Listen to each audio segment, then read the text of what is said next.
February 10th, 1945, late afternoon over the Philippine Sea, and the light is beginning to soften, the sun sliding lower until the water below looks less like an ocean and more like a sheet of molten copper. The air is calm, deceptively peaceful, the kind of quiet that makes a pilot forget, for just a moment, that he is flying over enemy territory. Lieutenant Louie, Kurd, is alone in his cockpit, circling lazily at 3,000 feet, eyes moving back and forth across the scattered islands and strips of jungle that dot the horizon. He has already been flying for hours. His fuel is not unlimited. His wingman is in the water, downed and waiting for rescue. This is not supposed to be a quiet patrol. This is supposed to be tense, urgent, dangerous. And then he sees it. At first it is only a dark speck against the pale sky, rising and falling slightly as it moves toward an island ahead. Then the shape sharpens. 2 engines. High wings. The unmistakable boxy body of a transport aircraft. As it draws closer, the white star on the fuselage becomes visible. An American plane. For half a second, relief flickers through him. Reinforcements, maybe. A routine transport flight. Another piece of the enormous machine of war moving the way it should. Then his eyes drop to the island beneath it, to the narrow strip of runway carved into the trees, and the relief vanishes. That airstrip is Japanese. His stomach tightens, the way it always does when something inside him recognizes danger before his mind has time to name it. The transport is descending, steady and confident, landing gear already lowering, flaps beginning to extend. Whoever is flying that airplane believes completely that they are coming home. Inside that C-47 are 12 Americans. 4 crew. 8 passengers. 2 of them Army nurses. None of them know where they are. Louie pushes his throttle forward and dives. The Mustang screams as it drops, wind tearing at the canopy. He reaches for the radio, thumb shaking just slightly as he keys the microphone. American transport, you are approaching a Japanese airfield. Pull up. Pull up immediately. Static. He tries again, louder, forcing calm into his voice. American transport, this is an American fighter. You are landing in enemy territory. Pull up now. Nothing. The storm has killed their radio. They cannot hear him. They cannot see the danger waiting below. The C-47 keeps descending.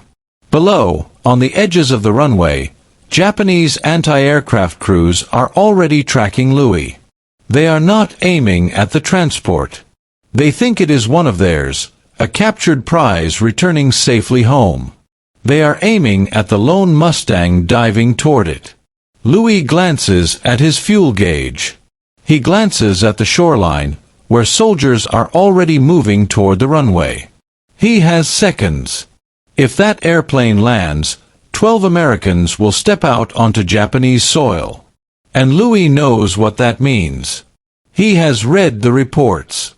He has seen the photographs.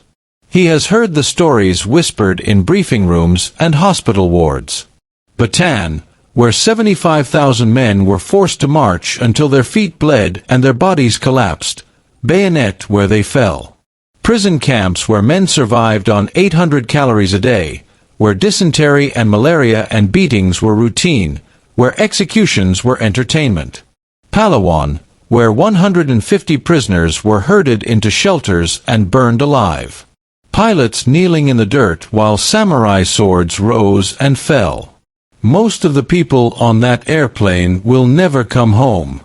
Louie slides in front of the transport and rocks his wings hard, back and forth, the universal signal for follow me, turn away, do not land here. The pilot does not react. The airplane continues its slow, fatal descent. Louie fires a short burst ahead of the nose.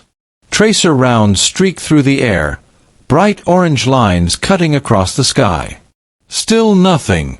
Now the Japanese guns open fire on him. Black puffs of flak blossom around the Mustang. A shell bursts close enough that he feels the shock through the controls. He has run out of options. He moves behind the transport and lines up on the left engine. And as he does, the years fall away, and for just a moment he is not a combat pilot over the Philippine Sea. He is a boy in Fort Wayne, Indiana, standing at the edge of Smith Field with his hands in his pockets, watching biplanes lift off in clouds of dust. He can smell the oil and gasoline. He can hear the cough and rattle of the engines. He can feel the old familiar ache in his chest, the wanting to be up there, to be part of it. He was born on November 2nd, 1919, into a quiet middle-class family. His father sold real estate. His mother taught school. No one expected greatness from the shy boy who spent more time looking at the sky than at his homework. But Louie knew early that he did not belong on the ground. By the time he reached Purdue in 1938, flying was not a dream anymore. It was a plan.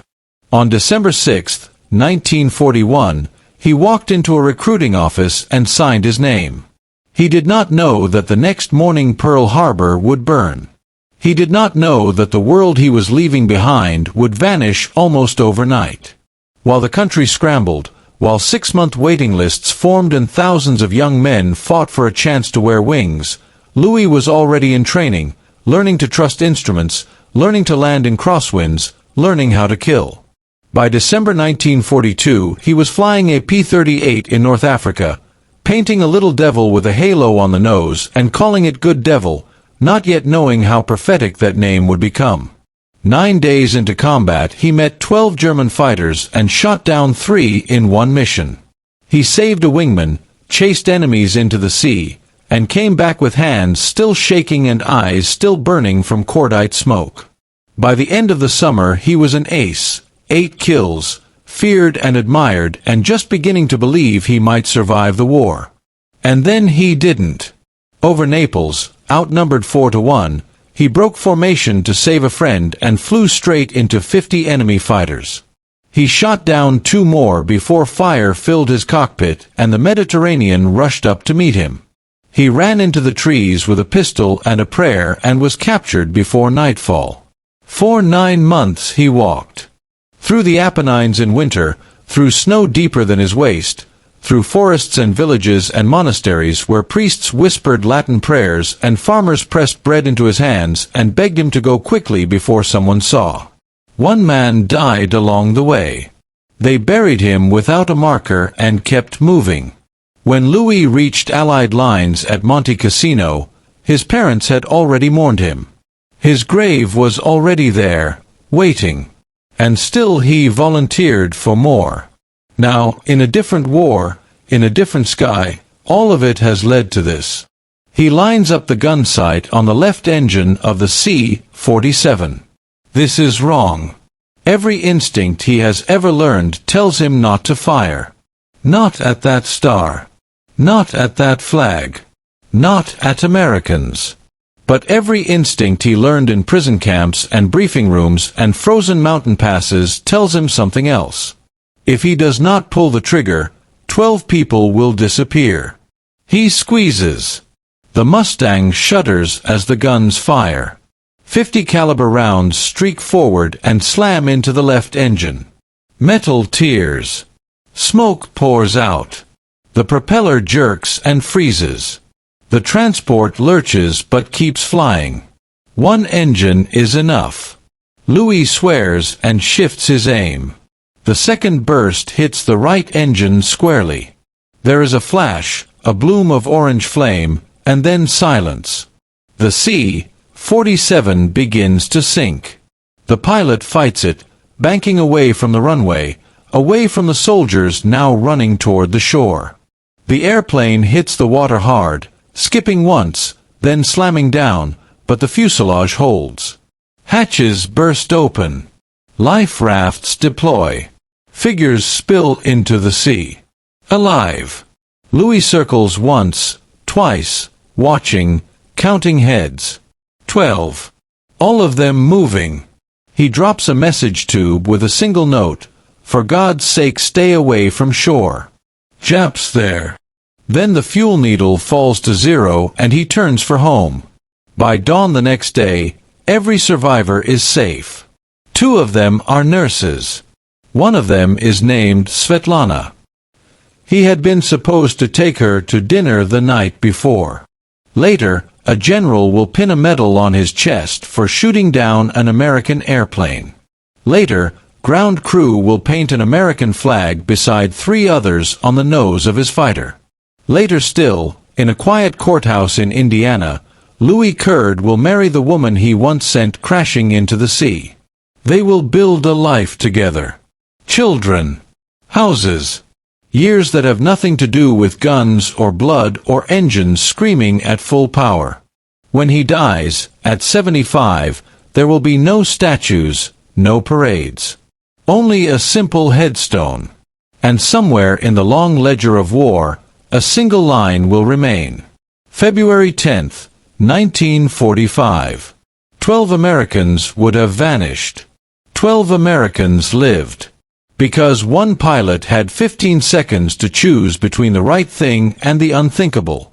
He chose to fire. And then, impossibly, he chose to love. And that is why, sometimes, the right choice looks exactly like the wrong one. Sometimes the only way to save your own people is to shoot them down. And sometimes, if you are very lucky, one of them becomes the person you spend the rest of your life with.